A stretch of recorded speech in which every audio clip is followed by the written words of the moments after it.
आज हम करने वाले हैं क्लास 11th का एक चैप्टर गैसों का अणुगति सिद्धांत, काइनेटिक थ्योरी ऑफ गैसेज।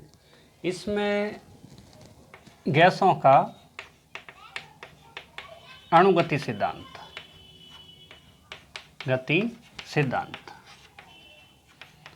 इसमें हम आज काफ़ी इम्पोर्टेंट चीज़ें करने वाले हैं और ये जो टॉपिक आज हम पढ़ेंगे वो आपके क्लास 11th में काफ़ी सहयोग करने वाला है। क्लास 11th के हिसाब से ये पहले हम देखते हैं कुछ इम्पोर्टेंट पॉइंट और करते हैं आगे। पहला पॉइंट है हमारे पास मनीषी कणाद ने बताया कि गैसों के जो अणु होते हैं या किसी पदार्थ के अणु होते हैं वो बहुत ही सूक्ष्म होते हैं, उनको और आगे विभाजित नहीं किया जा सकता। गैसों के कण जो होते हैं, पार्टिकल होते हैं, वो काफ़ी बताया कि अति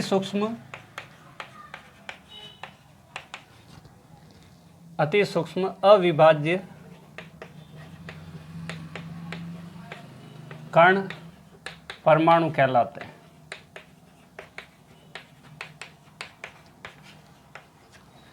नाम उस समय कण था। उसके बाद जॉन डाल्टन ने बस लगभग से मिलती जुलती परिभाषा दी। उन्होंने बताया कि किसी भी पदार्थ का सबसे छोटा कण जो होता है वो परमाणु कहलाता है। महर्षि कणाद के अनुसार यहाँ पे हम कण लिख सकते हैं और इन्होंने जॉन डाल्टन ने बताया कि ये जो कण होते हैं वो अविभाज्य होते हैं, सूक्ष्म होते हैं और अगर एक ही पदार्थ के सारे कण हैं तो वो सारे के सारे एक जैसे होंगे। अगर पदार्थ अलग अलग है तो उन अलग अलग पदार्थों के कण भी अलग अलग होंगे। तो ये सेम मिलती जुलती बात है। तो सेकंड नंबर पॉइंट है हमारा कि जॉन डाल्टन के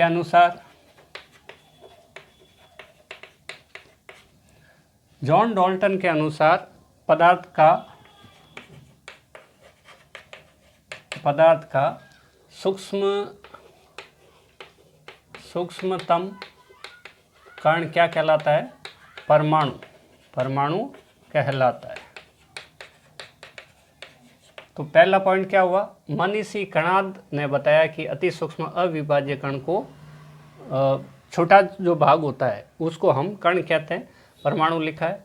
जॉन डाल्टन के अनुसार क्या बात है? पदार्थ का सबसे सूक्ष्म कण होता है वो क्या कहलाता है? परमाणु कहलाता है। साथ में हम ये भी कह सकते हैं एक ही पदार्थ के सभी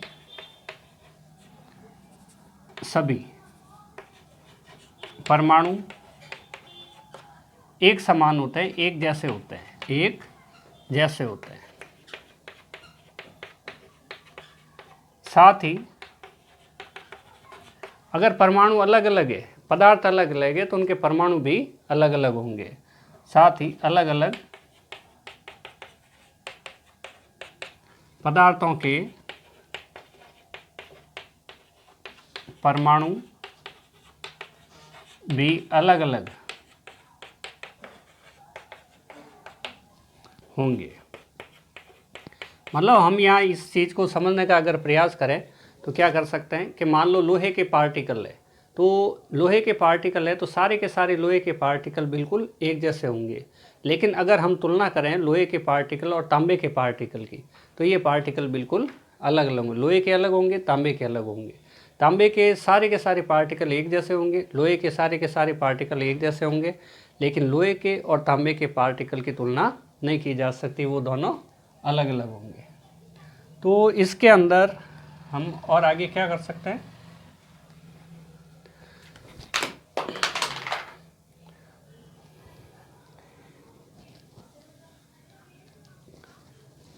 इसमें हम नेक्स्ट पॉइंट लिख सकते हैं किसी भी पदार्थ के दो कोई पार्टिकल होता है उनके बीच में कुछ स्थान होता है। दो कणों के बीच में कुछ न कुछ स्थान पाया जाता है। ये रिक्त स्थान जो होता है वो अंतराणुक स्थान कहलाता है। ये अपना है थर्ड नंबर पॉइंट। इसको हम लिखते हैं किसी पदार्थ के दो अणुओं के मध्य अणुओं के मध्य रिक्त स्थान होता है। रिक्त स्थान होता है। इस रिक्त स्थान, खाली जगह, स्थान को हम क्या कहते हैं? अंतरा अणुक स्पेस, अंतरा अणुक स्थान कहते हैं। अंतरा मतलब अणुओं के बीच का, अणुक, अंतरा अणुक का मतलब अणुओं के बीच का स्थान, इंट्रामोलिकुलर स्पेस स्थान कहते हैं। नेक्स्ट हमारे पास है कि ये जो गैस के पार्टिकल होते हैं, गैस के पार्टिकल होते हैं वो स्थिर नहीं रहते, हमेशा गतिशील रहते हैं और इनकी गति ब्राउनी गति होती है। ब्राउनी गति का मतलब हम ये डिसाइड नहीं कर पाते कि ये गति किस साइड में करेंगे। तो हम देखें तो जैसे पार्टिकल यहाँ आया, यहाँ किसी दूसरे पार्टिकल से टकरा के दूसरी साइड, कहीं पे भी टक्कर हो सकती है, रास्ता छोटा बड़ा हो सकता है। इस टाइप का अनिश्चित जो गति होती है वो ब्राउनी गति कहते हैं, यादृच्छिक गति इसको कहते हैं। देखेंगे इसके बारे में और कुछ बातें, और ब्राउनी गति के बारे में देखेंगे। अभी क्या है, कणों की गति कैसी होती है? ब्राउनी गति होती है। कणों की गति ब्राउनी गति, इसको हम यादृच्छिक गति भी कह सकते हैं। यादृच्छिक गति होती है। अणुओं की गति ब्राउनी गति कह सकते हैं हम, इसको यादृच्छिक गति भी कह सकते हैं। ठीक है। नेक्स्ट हमारे पास तो किसी पदार्थ के दो अणुओं के बीच में खाली जगह होती है, उसको हम इंट्रामोलिकुलर स्पेस कहते हैं। और अगर कोई पदार्थ है तो उसके जो पार्टिकल होंगे, गैस की बात कर रहे हैं मुख्य रूप से, तो उसकी गति कैसी होगी? यादृच्छिक गति होगी, या फिर इसको हम ब्राउनी गति कहते हैं। नेक्स्ट हम देखते हैं आदर्श अवोगाद्रो संख्या क्या होती है। ये अपने इस चैप्टर में काम आने वाली चीज़ है। और आदर्श गैस समीकरण का जो अवस्था समीकरण है, आदर्श गैस के लिए अवस्था समीकरण है, वो क्या होगा?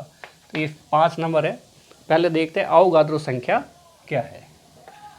अवोगाद्रो संख्या, इसको हम कैपिटल एन से प्रदर्शित करते हैं और ये होता है हमारे पास 6.023 इंटू 10 की घात 23 मोल अणु प्रति मोल। तो अणु प्रति, कई बार यहाँ पे नीचे ए भी लिखा जा सकता है अवोगाद्रो संख्या के हिसाब से, तो ये हम अभी नहीं लिख रहे हैं। मतलब 1 मोल अगर गैस ली जाए, पदार्थ की मात्रा है, 1 मोल अगर गैस ली जाए तो उसमें अणुओं की संख्या कितनी होगी? 6.023 मल्टीप्लाई 10⁻²3। हम यहाँ पे 22 भी लिख सकते हैं, एक ही बात है। नेक्स्ट हम करते हैं एक इम्पॉर्टेंट टॉपिक, जो है आदर्श गैस का अवस्था समीकरण। आदर्श गैस का अवस्था समीकरण। आदर्श गैस का अवस्था समीकरण। आदर्श गैस का अवस्था समीकरण हमें पता है PV बराबर nRT होता है। और ये किस प्रकार होता है ये देखेंगे हम। PV बराबर nRT होता है, जहाँ पे P दाब है, V आयतन है, N ग्राम अणुओं की संख्या है, R गैस नियतांक है और T परम ताप है। ये सारी चीज़ें हैं, देखेंगे इसके बारे में। लेकिन आदर्श गैस के लिए 2 पॉइंट खास है। आदर्श गैस के लिए 2 पॉइंट खास है। सबसे पहला पॉइंट है कि आदर्श गैस है कौन सी, उदाहरण देखते हैं पहले। Helium, neon, organ, krypton, xenon और रेडॉन। तो ये गैसें जो है हमारे आवर्त सारणी में सबसे राइट साइड के अंदर अक्रिय गैसों के रूप में है।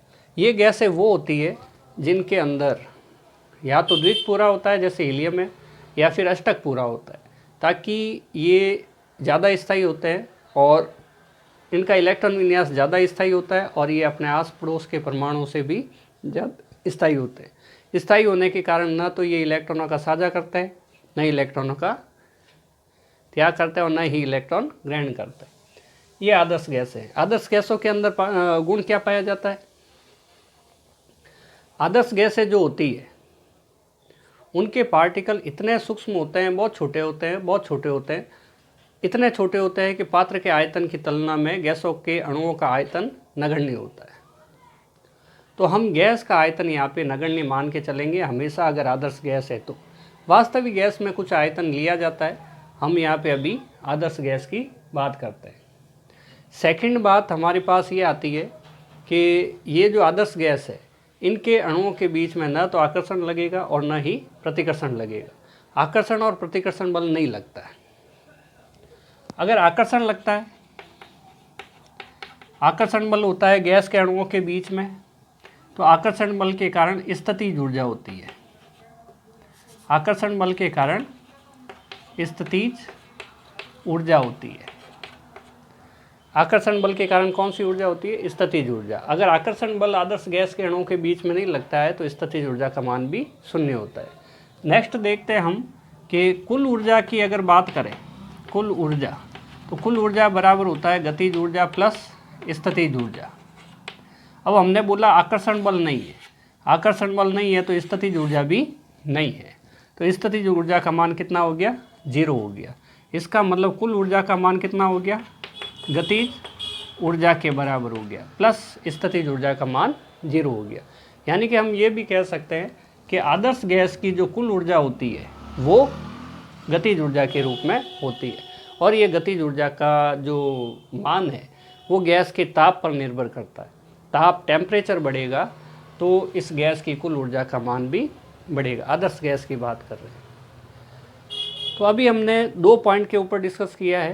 पहला पॉइंट क्या है कि गैस के अणुओं का आकार इतना छोटा होता है कि उसका आयतन पूरे पात्र के आयतन की तुलना में नगण्य माना जा सकता है। इस चीज़ को हम डायग्राम बना के भी समझने का प्रयास कर सकते हैं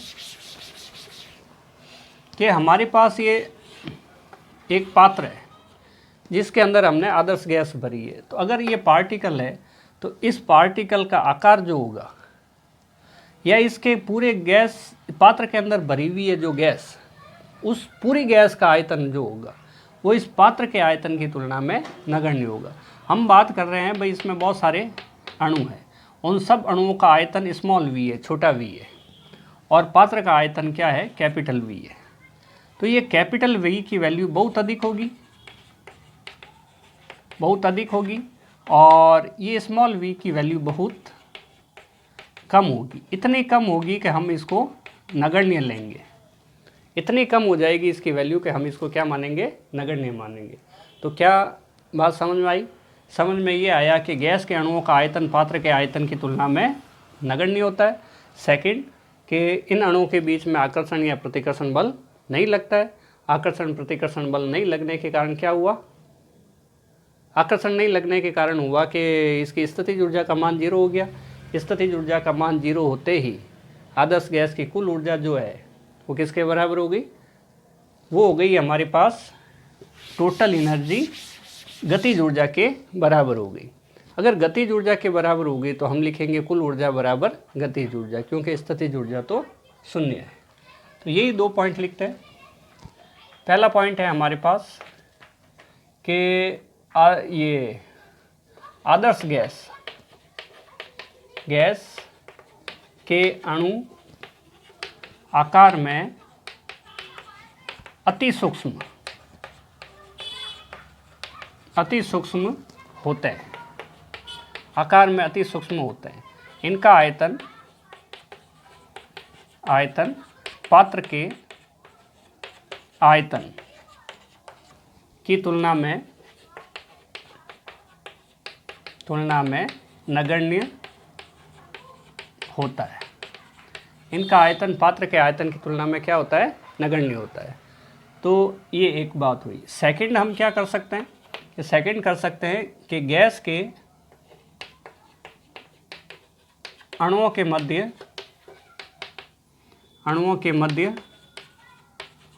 आकर्षण अथवा प्रतिकर्षण बल नहीं लगता। आकर्षण अथवा प्रतिकर्षण बल नहीं लगता है। इस कारण स्थितिज ऊर्जा का मान क्या होता है? शून्य होता है। अगर स्थितिज ऊर्जा का मान शून्य होता है, इसका मतलब कुल ऊर्जा का मान क्या हो जाएगा? गतिज ऊर्जा प्लस स्थितिज ऊर्जा। तो हम लिख सकते हैं टोटल एनर्जी बराबर kinetic energy plus potential energy. हम देख रहे हैं potential energy is equal to 0 है। अगर पोटेंशियल एनर्जी 0 है तो कुल ऊर्जा का मान काइनेटिक एनर्जी के बराबर है। अतः कुल ऊर्जा का मान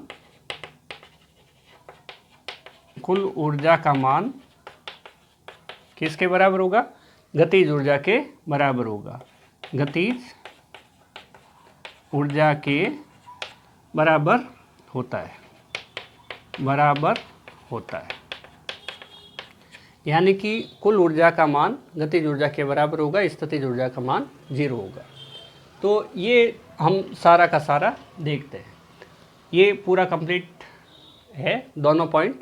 अब हम ये देखेंगे कि आदर्श गैस का अवस्था समीकरण PV बराबर nRT किस प्रकार प्राप्त होता है। PV बराबर nRT किस प्रकार प्राप्त होता है, तो देखते हैं हम। तो हमारे पास बॉयल का नियम है। बॉयल के नियम में क्या है कि ताप कांस्टेंट रहता है, टेम्परेचर कांस्टेंट रहता है।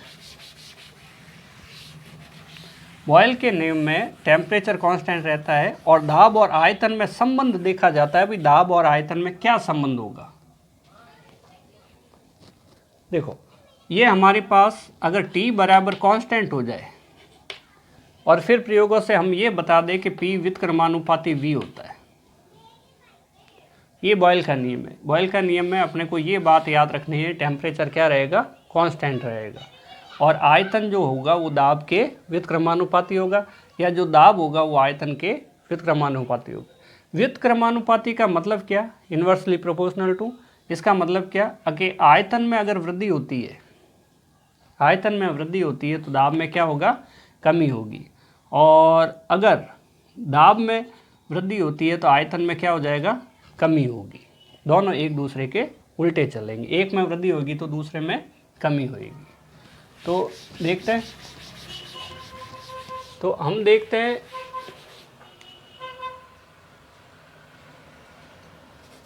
हम अवस्था समीकरण निकालने के लिए पहले देखते हैं बॉयल का नियम।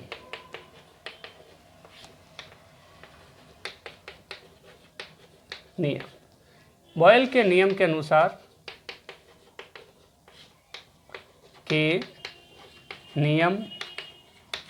अनुसार निश्चित मात्रा की गैस का क्या नियत रहना चाहिए? ताप नियत रहे। तो इसमें दो शब्द आए अभी तक। एक तो आया निश्चित मात्रा, यानी कि गैस जो भी ली जाती है उसकी जो क्वांटिटी मात्रा है, पदार्थ की मात्रा है, वो नियत रहनी चाहिए। सेकंड हमारे पास आ रहा है इसमें ताप नियत रहना चाहिए। तो ये दो शब्द, निश्चित मात्रा की गैस होनी चाहिए और ताप क्या रहना चाहिए? नियत रहना चाहिए। ये दो पॉइंट इसमें खास है। तो क्या होगा? दाब उसके आयतन के व्युत्क्रमानुपाती होता है। तो हम ये लिख सकते हैं कि आयतन व्युत्क्रमानुपाती दाब। तो हम ये लिख सकते हैं कि V व्युत्क्रमानुपाती P। और यहाँ पे एक कंडीशन भी है हमारे पास कि ताप क्या रहना चाहिए? नियत रहना चाहिए। तो हम ताप को कैपिटल T भी लिख सकते हैं। ताप क्या है? नियत है। तो ये उन्होंने इसका फिर से बता रहे हैं कि अगर आयतन में वृद्धि होगी तो दाब में कमी हो जाएगी, और अगर दाब में वृद्धि होगी तो आयतन में कमी हो जाएगी। तो ये बॉयल के नियम से एक निष्कर्ष आया, हम इसको समीकरण नंबर 1 दे सकते हैं। ये आगे काम आएगा, फिर देखते हैं इसको कि और क्या कर सकते हैं। तो ये है हमारे पास बॉयल का नियम। हमने इसको समीकरण 1 नंबर दिया है। ध्यान में रखना है, V व्युत्क्रमानुपाती P है। आयतन होता है गैस के पात्र का, आयतन होता है गैस के पात्र का। इस गैस के अंदर या इस पात्र के अंदर गैस भरी हुई है, उसके अणु हैं। ये अणु स्थिर रहते नहीं हैं, गतिशील रहते हैं, हमेशा गतिशील रहते हैं और गति करते हुए आपस में भी टकराएंगे और पात्र की दीवारों के साथ भी टकराएंगे। पात्र की दीवारों के साथ जब टकराते हैं ये पार्टिकल, तो इनके संवेग में कमी होती है और ये संवेग में कमी होती है। संवेग जाता कहाँ है? ये दीवार को हस्तांतरित हो जाता है, दीवार को मिल जाता है। अगर ये दीवार को मिलता है तो दीवार के संवेग में होती है वृद्धि। दीवार के संवेग में वृद्धि होने के कारण यहाँ पे दाब उत्पन्न होता है, वो बात है। तो यहाँ से पात्र की दीवारों के ऊपर क्या उत्पन्न होगा? दाब उत्पन्न होगा। तो एक हमने अभी किया बॉयल का नियम, फिर हम कर रहे हैं चार्ल्स का नियम। चार्ल्स का नियम, तो यहाँ पे हम क्या देख सकते हैं? सेम वही परिभाषा। हम यहाँ पे अभी चार्ल्स का नियम नहीं पढ़ रहे हैं, हम यहाँ पे पढ़ रहे हैं अवस्था समीकरण कैसे प्राप्त होगी। तो अब इसके अंदर आ रहा है चार्ल्स का नियम। तो ये हमने पहले बॉयल का नियम पढ़ा, समीकरण 1 दी, ध्यान में रखना उसको। अभी चार्ल्स का नियम क्या है कि यदि किसी निश्चित मात्रा की गैस, सेम परिभाषा है, मात्रा की गैस का दाब नियत रहे, दाब नियत रहे, तो आयतन उसके परम ताप के, आयतन को हम V से प्रदर्शित करेंगे और परम ताप को हम कैपिटल T से प्रदर्शित करेंगे, के समानुपाती होती है, आयतन होता है। तो इनको याद रखना भी आसान है, हमने अभी बॉयल का नियम किया है, पहले से ही याद रखें हम। PV बराबर nRT होता है। अभी बॉयल ने क्या बताया? T कांस्टेंट है, तो N भी कांस्टेंट है और गैस नियतांक R भी कांस्टेंट है। N है पदार्थ की मात्रा, जो मोल में ली, 1 मोल, 2 मोल, 3 मोल ऐसे ले सकते हैं। तो हमने पहले लिख दिया पदार्थ की मात्रा निश्चित है, किसी निश्चित पदार्थ की मात्रा, किसी निश्चित मात्रा की गैस मात्रा नियत है। तो सेकंड तय नियत हो गया, R गैस नियतांक है ही है। बॉयल के नियम में क्या किया? T को कांस्टेंट कर दिया, तो हमारे पास PV बराबर हो गया कांस्टेंट। हम कर सकते हैं, हम अभी बात कर रहे हैं बॉयल के नियम की, तो K/V, इसका मतलब P व्युत्क्रमानुपाती V। ये आ गई थी हमारे पास समीकरण 1। अभी हम क्या देख रहे हैं? चार्ल्स का नियम। चार्ल्स के नियम में क्या बोल रहे हैं कि दाब नियत है। चार्ल्स के नियम में हम बोल रहे हैं दाब नियत है, PV बराबर nRT। निश्चित मात्रा की है तो N कांस्टेंट है, R गैस नियतांक है तो R कांस्टेंट है। और ये अभी हम चार्ल्स का नियम देख रहे हैं, इसमें लिखा है दाब नियत है, दाब नियत है। अगर ये दाब नियत है तो P कांस्टेंट है, तो हम लिख सकते हैं nR/V, नहीं P और T। ये याद रखना आसान है, निश्चित मात्रा की गैस तो आएगा ही आएगा। अभी क्या नियत रहे ये याद रखना है, किस नियम में क्या कांस्टेंट रहता है। जैसे बॉयल के नियम में ताप कांस्टेंट रहता है और चार्ल्स के नियम में दाब कांस्टेंट रहता है। आगे गैलूसे का नियम और आएगा, उसमें आयतन कांस्टेंट रहेगा। अभी ये सारी चीज़ें कांस्टेंट है, तो यहाँ से डायरेक्ट ही पता चल जाएगा V समानुपाती T है। अब समानुपाती का मतलब होता है डायरेक्टली प्रोपोर्शनल टू। इसका मतलब होता है कि टेम्परेचर बढ़ाएंगे तो आयतन भी बढ़ाना पड़ेगा, अगर दाब को नियत रखना हो तो। अगर P कांस्टेंट रखना हो तो ताप बढ़ाने पर आयतन का मान भी बढ़ाना पड़ेगा। अगर आयतन नहीं बढ़ाएंगे तो दाब बढ़ जाएगा, आयतन नहीं बढ़ाएंगे तो दाब बढ़ जाएगा। लेकिन चार्ल्स का नियम कहता है दाब कांस्टेंट रहना चाहिए, दाब कांस्टेंट रहना चाहिए तो आयतन को बढ़ाना पड़ेगा। तो लिखते हैं आगे। तो चार्ल्स ने क्या बताया? चार्ल्स ने बताया कि यदि किसी निश्चित मात्रा की गैस का दाब नियत रहे तो आयतन उसके परम ताप के समानुपाती होता है। तो हम यहाँ लिख सकते हैं आयतन समानुपाती परम ताप। आयतन को हम V लिख सकते हैं, समानुपाती परम ताप को कैपिटल T लिख सकते हैं, और शर्त इधर लिख सकते हैं P is equal to constant, P is equal to नियत है। ये हम ले सकते हैं समीकरण नंबर 2। समीकरण 1 ले ली, समीकरण 2 ले ली, तो ये हमारे पास समीकरण 1 और समीकरण 2 हो गया। समीकरण 1 हमें पता है V विद क्रमानुपाती P है, समीकरण 2 अपने को पता है V समानुपाती T है। अब इनका उपयोग करेंगे हम, मिटाते। उससे पहले हम एक और देखेंगे अवोगाद्रो का नियम। एक और देखेंगे हम अवोगाद्रो का नियम।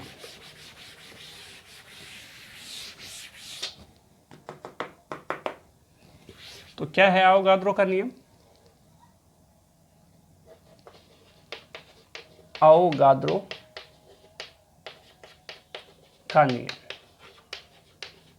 ये बताता है कि अगर ताप और दाब नियत रहे तो अणुओं की संख्या भी समान होती है। लिखते हैं पहले कि इस नियम के अनुसार,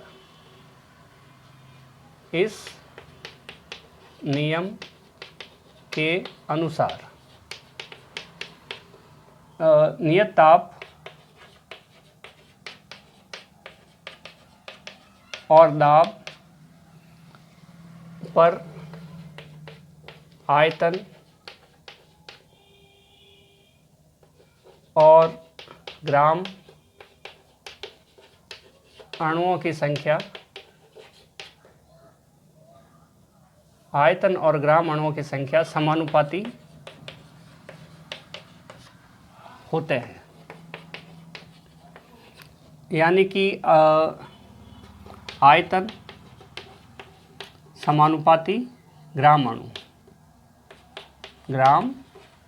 अणुओं की संख्या, मतलब V समानुपाती N। और यहाँ पे ध्यान क्या रखना है, P इज इक्वल टू नियत है और दाब T, ये टेम्परेचर T, ये भी नियत है। सिंपल सी बात है। हमारे पास फिर याद रखने का वही तरीका, ये समीकरण नंबर 3 दे देंगे। याद रखने का वही तरीका PV बराबर nRT होता है। अवोगाद्रो का नियम क्या कहता है, P को कांस्टेंट रखो, T को कांस्टेंट रखो। अगर ऐसा हमने किया, यहाँ पे इस बार ये नहीं बोला है निश्चित मात्रा की गैस, इसका मतलब स्मॉल n परिवर्तित हो सकता है। तो V बराबर RT upon P into N, ये कांस्टेंट है, ये कांस्टेंट, और V समानुपाती क्या हो गया, N हो गया। तो यहाँ पे हमारे पास ये चीज़ें आ गई है। तो इस नियम में क्या बताया, अवोगाद्रो के नियम में, कि ताप और दाब कांस्टेंट रहे, ताप और दाब कांस्टेंट। ऐसा करने पर अगर अणुओं की संख्या बढ़ाओगे तो आयतन भी बढ़ाना पड़ेगा, और अणुओं की संख्या कम करेंगे तो आयतन कम हो जाएगा, कम आयतन की आवश्यकता होगी। तो पहला नियम बॉयल का क्या कहता है, बॉयल का नियम कहता है टेम्परेचर अगर कांस्टेंट रह गया, ताप अगर कांस्टेंट रह गया, तो P विद क्रमानुपाती V होगा। माइंड में सेट करना है, याद रखना है। टेम्परेचर, बॉयल का नियम है टेम्परेचर कांस्टेंट रहेगा, P विद क्रमानुपाती V होगा, समीकरण 1। दूसरी क्या है, चार्ल्स का नियम। चार्ल्स का नियम कहता है दाब को नियत रखो, दाब को नियत रखोगे तो आयतन परम ताप T के समानुपाती होगा, V समानुपाती T। थर्ड बात है, अपने पास ताप और दाब दोनों कांस्टेंट है और इसमें निश्चित मात्रा की गैस का उपयोग नहीं किया जाता है, अणुओं की संख्या हम कम ज़्यादा कर सकते हैं। तो ताप और दाब दोनों अगर नियत रहे तो आयतन अणुओं की संख्या के समानुपाती होता है, V समानुपाती N होता है। समीकरण नंबर 3 आ गया। हम इन तीनों समीकरणों का उपयोग करते हैं एक साथ, ठीक है, ध्यान से देखना है। समीकरण 1, समीकरण 2 और समीकरण 3 से तो हम पहले इनको एक साथ लिख लेते हैं। समीकरण 1 है हमारे पास V विद क्रमानुपाती P, समीकरण 2 है V समानुपाती T, और समीकरण 3 है V समानुपाती N। समीकरण 1, 2 और 3, ये अभी तक किया है हमने। तो अब क्या काम करते हैं, समीकरण 1, 2 व 3 से हम करते हैं V समानुपाती, यहाँ देख रहे हैं हम n और t ऊपर की साइड है समानुपाती के रूप में। तो अगर हम इनको यहाँ लिखते हैं t और n, आगे पीछे लिखेंगे कोई फ़र्क नहीं पड़ेगा, t n समानुपाती है। अभी भी हमें दिख रहा है कि ये समानुपाती है, ये भी ऊपर की साइड है, ये भी ऊपर की साइड है, अंश और हर की बात कर रहे हैं। और p यहाँ पे नीचे की साइड है, हर में है, तो यहाँ पे भी हर में ही रहेगा। यहाँ पे हम दाब लिख देते हैं, यहाँ पे हम दाब लिख देते हैं। तो ये हमारे पास हो गया, इसको हम इधर ले आते हैं, पी वी समानुपाती एन टी, या फिर पी वी बराबर आर एन टी। यहाँ पे आर क्या है, आर बराबर नियतांक है समानुपाती, और इस आर को हम कहते हैं गैस नियतांक, गैस नियतांक कहते हैं। आर क्या चीज़ है, गैस नियतांक है। नेक्स्ट हम इसको पी वी बराबर एन आर टी, इस तरीके से हम इसको याद रखते हैं। और यही क्या है, आदर्श गैस का अवस्था समीकरण है। यही क्या है, आदर्श गैस का अवस्था समीकरण। सिंपल सी बात है। यहाँ ध्यान देने की बात है, क्या है, V समानुपाती n है, V समानुपाती t है। हम जो भी संख्या होती है अंश और हर ऐसे होती है। हम बटा वाली संख्या लिखे तो 5/7 लिखेंगे, ठीक है, ऐसा उदाहरण लिया। तो 5 को क्या बोलेंगे, अंश बोलेंगे, और 7 को क्या बोलेंगे, हर बोलेंगे। तो ये n और t आ जाएगा ऊपर की साइड, और p आ जाएगा नीचे की साइड, हर की जगह पे। तो ये हमारे पास अंश और हर वाली बातें हो गई। और हमारे पास आदर्श गैस का अवस्था समीकरण भी आ गया, पी वी बराबर एन आर टी। अब जब भी पूछे आदर्श गैस का अवस्था समीकरण क्या है, तो हम बोलेंगे पी वी बराबर एन आर टी।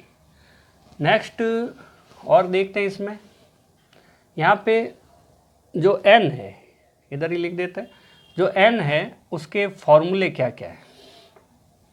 जो n है, n का हमने बताया ग्राम अणुओं की संख्या, इसके जो फॉर्मूले हैं वो हो जाएगा हमारे पास n/Na, n/Na।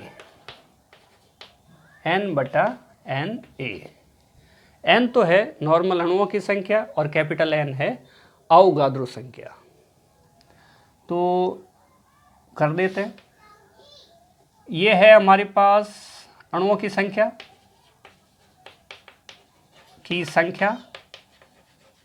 और Na है अवोगाद्रो संख्या, अवोगाद्रो संख्या। नेक्स्ट n का एक और फॉर्मूला लिख सकते हैं, यदि हम द्रव्यमान का ऊपर नीचे गुणा कर दें तो, द्रव्यमान का ऊपर नीचे गुणा कर दे तो हम लिख सकते हैं m/ma।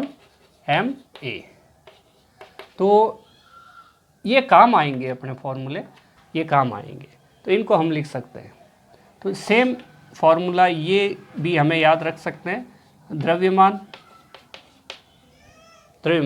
द्रव्यमान बटा ये ma जो है वो अणुभार है। अणुभार देखेंगे फिर कभी भाई कैसे निकालेंगे। तो अणुभार, एक जैसे CO2 है, CO2 में 3 अणु हैं, एक C के हैं, 2 O के हैं। तो इसका द्रव्यमान 12, इसका द्रव्यमान 16, ये 2 बार है तो 2 बार प्लस 16, आगे 2 से मल्टीप्लाई भी कर सकते हैं और फिर जोड़ लेते हैं। तो जो इस टाइप से आया है वो इस CO2 का अणुभार है। क्या बताया, कार्बन का 12, ये याद रखना पड़ेगा, और ऑक्सीजन का 16, फिर 2 बार ऑक्सीजन है तो 2 बार 16, या फिर हम इसको ऐसे भी लिख सकते हैं कि 2 × 16, तो 16 × 2 32 प्लस ये 12 मिलके हो जाएंगे हमारे पास 4 और 4। तो ये हो जाएगा इस कार्बन का अणुभार। तो इस टाइप से ये हमारे पास n की वैल्यू आ गई हमारे पास। तो n के 2 फॉर्मूले, ग्राम अणुओं की संख्या n के 2 फॉर्मूले हमें याद रखना है। एक तो अणुओं की संख्या बटा अवोगाद्रो संख्या, अवोगाद्रो संख्या बताई थी 6.022 भी लिखते हैं, 3 भी लिखते हैं, हम 2 लिख देते हैं अभी। 10⁻23 अणु प्रति मोल। ये क्या चीज़ है? अवोगाद्रो संख्या है। और एक मोल पदार्थ के अंदर इतने ही अणु होते हैं। तो ये हमारे पास हुआ आदर्श गैस का अवस्था समीकरण।